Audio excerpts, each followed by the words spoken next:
Hello everyone. In this video, we will solve a few sums related to Euclid's axioms and postulates. Which of the following statements are true and which are false? Give reasons for your answers. So the first one, if you see, only one line can pass through a single point. So this is false. We know that if I take this one point, I can draw one line here. I can draw this line here. I can draw this line here. So I can draw multiple lines through this point.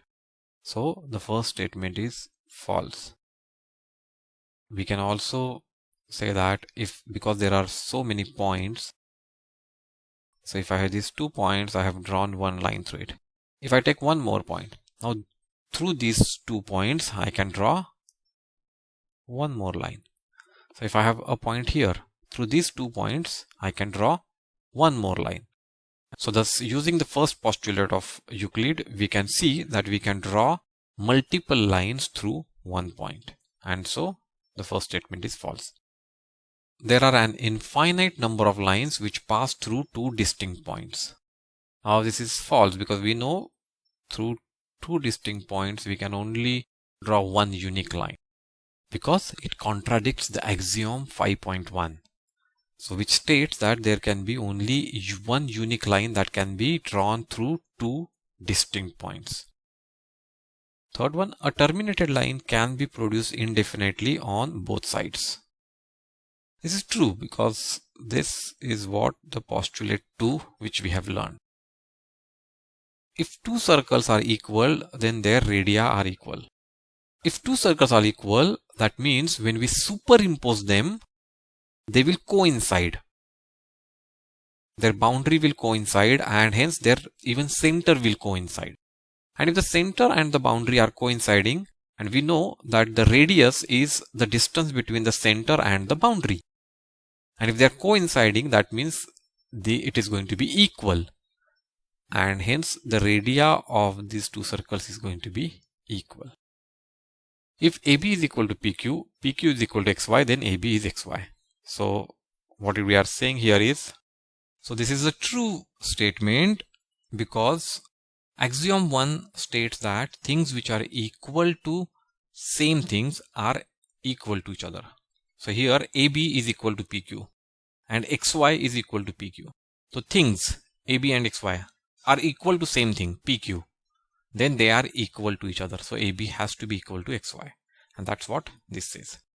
Let's do the next one. Give a definition for each of the following terms, and are there other terms that need to be defined first? What are they and how you might define them? So this can have multiple answers. So let's understand the how this should be done. So parallel lines, we know the lines which do not meet each other.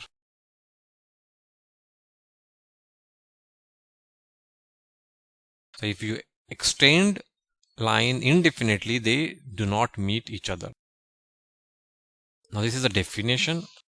To define this, do we need any other thing? Just to define this, I don't need any other thing. But to prove that which lines are parallel and which lines are not parallel, I might need to define a lot of things. So only for the definition, I don't think so. We need to define any other thing. Second is perpendicular lines.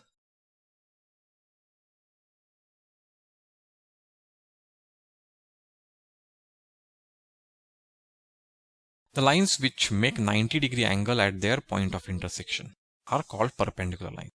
Now what else I need to define? I need to define what is an angle. I need to define what is a point of intersection. So I need to define a lot of things. Now what is point of intersection? The common point between two lines. I can define that way. What is angle?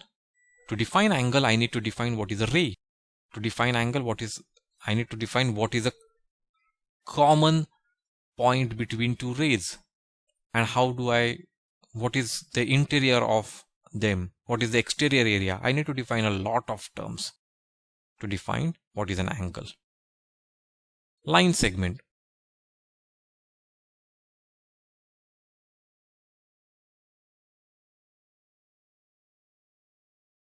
A line segment is a part of line having definite endpoints. So it doesn't go on indefinitely. It cannot be extended in. It is not extended indefinitely. It is has definite endpoints. So for that I need to define what is a line. Okay, to define a line I need to define what is a point. So we may need to define more terms while defining the line segment. So we may need to define more terms while defining a line segment. Radius of a circle.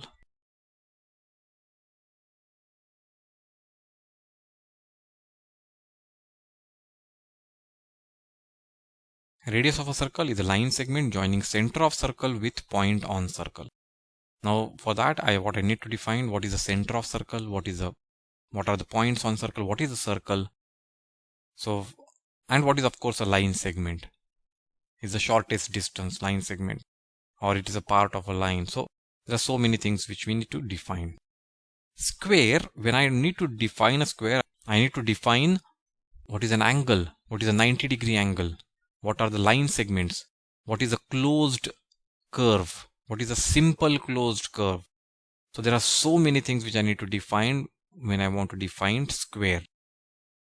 If I know all these things, then I can define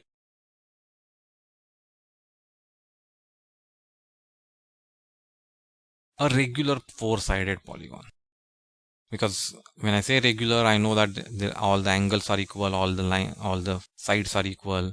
There are four sides. A polygon, I talk about a closed curve, a simple closed curve. If I know what is simple, what is closed curve, if I know what is regular, if I know what is a side, if I know all those definitions, then I can define a square like this.